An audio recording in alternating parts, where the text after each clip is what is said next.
My Crypto Radio News.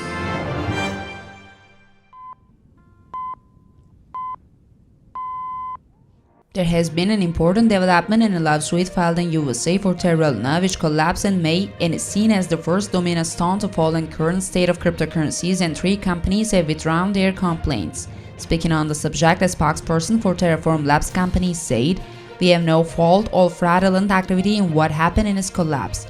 There are also developments in our favor in South Korea.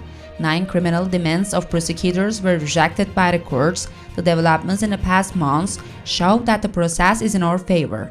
More will follow," he said. In the lawsuit filed in July, the complainant stated that the Terraform Labs company and executives, including the one, knowingly and willingly made investors buy Luna at a high price and manipulated the price many times.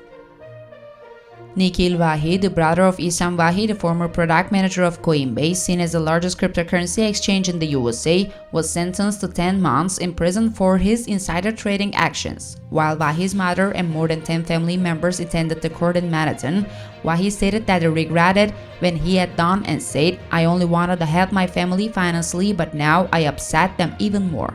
I am really sorry," he said. Manhattan District Attorney Damian Williams, who also made a name for himself with his statements about the FTX case, said in statements, "Today's sentence has once again shown that the cryptocurrency markets do not operate illegally." While it continues to be discussed whether the bad course of the digital currency group, the umbrella company of Grayscale and Genesis, will result in bankruptcy, Galaxy Digital founder Mike Novogratz argued that the bankruptcy will not affect crypto prices much, stating that despite all the negativities and all the bad news, Bitcoin and Ether prices managed to stand firm. Novogratz said, "Now the market is cleared. Some of the investors sold the highly leveraged, trades disappeared. Last year the uptrend ended and it was a year of great loss. Despite this, both Bitcoin and Ether stood firm and they continue. That's why I think the CEO of Coinbase took the right step. That's what had to be done. We have regulations ahead of us. Maybe the declines will keep coming, but we have time for restructuring. There is time to heal wounds," he said. Hector McNeil, co-founder of Co-CEO of AHN ETF, Europe's first standalone ETF platform, talked about how the cryptocurrency markets look towards 2023 after a tough year.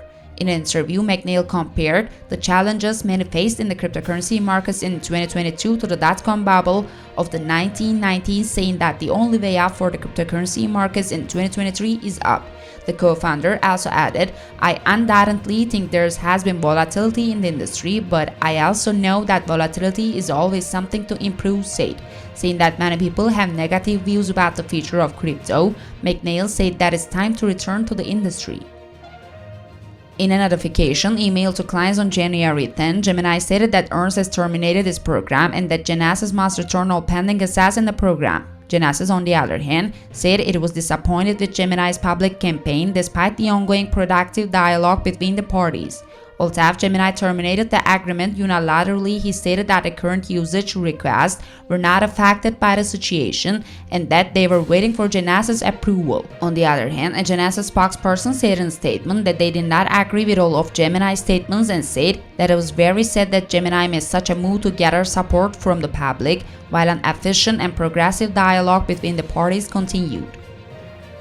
Pre-approval was obtained from the New York court for Voyager, which went bankrupt after the collapse of Terra Luna and then agreed with Binance US as a result of the stock market's bankruptcy when it was about to be acquired by FTX. However, this pre-approval does not completely authorize the sale of Voyager and only allows negotiations to begin.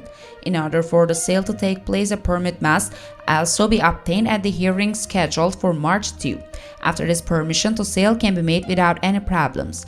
If an agreement is reached between Binance US and Voyager companies, Voyager customers who have not been able to withdraw since July will have the right to withdraw 51% of their funds. Prepared by my Crypto Radio News Center, we have transferred the news. Happy day, everyone.